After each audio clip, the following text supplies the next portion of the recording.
Alright, weapons. Weapons in Dying Light. A lot of questions coming from community about how many weapons we have, what kind of crazy stuff you're going to be able to pull. Well, let's start with a classic, something that works like a charm every single time.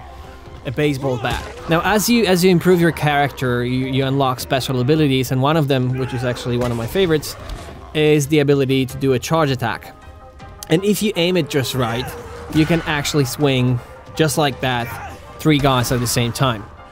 We also have crafting, and even such a simple thing as baseball bat can also be upgraded with really awesome stuff to make it really powerful and exotic. This is something that we call home run, and I think you're gonna see in just a second that this name is, it really gives what this weapon does. There you go. That's why we call it home run, baby.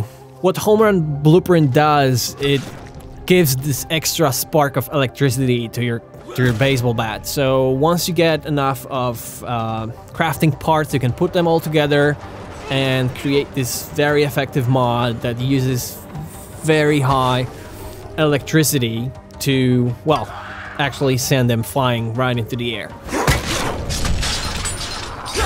Next we have knives. Now, they are actually one of my favorites. I'm a big fan of knives. As you can see, the way you fight with a knife is completely different from a baseball bat.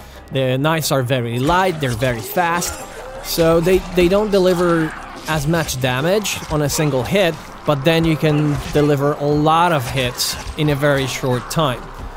So it's a weapon for people who like to be very agile. So you get in, you stab them a lot of times, and then you have to move back. Of course, knives can also be upgraded and crafted.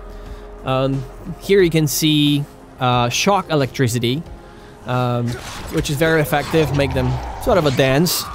Definitely disables them instantly, so if you can put that baby together, it's a really exotic and powerful weapon.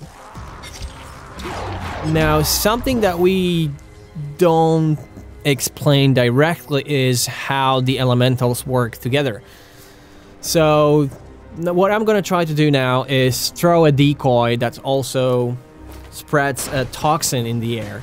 And you need to know that electricity works very well with this toxin, and it's an explosive mixture. You have to be, you have to keep your eyes open all the time because there's a lot of stuff in the environment itself that you can use to fight zombies. Now, I was talking a lot about offense. Now let's talk a little bit about defense. And this is really useful, especially when you're fighting other humans. They're pretty dangerous. Yeah, that's a shield. You can use it just like that to block the incoming hits.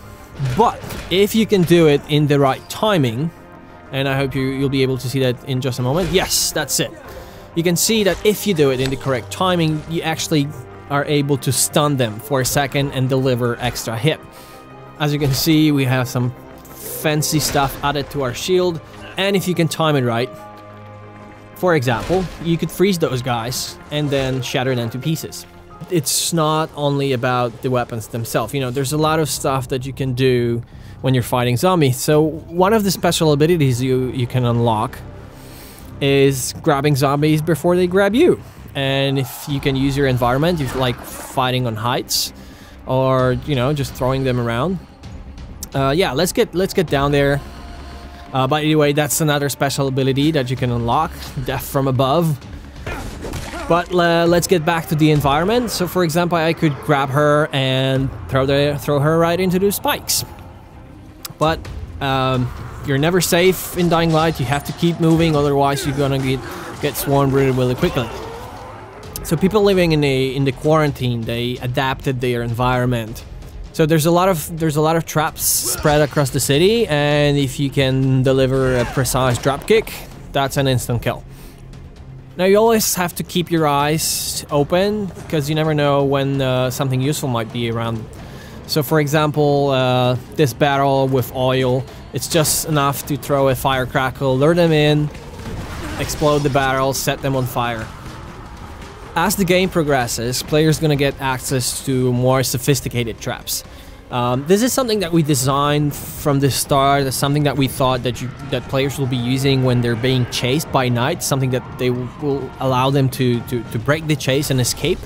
But as we played through the game, we noticed that you can also use the traps offensively. So getting to a car and arming it, and then, you can use it during the day offensively. Lure the zombies in and kill them. It's totally up to you. Dying Light is a sandbox experience. So we give you the toys, but it's totally up to you how you want to play this game.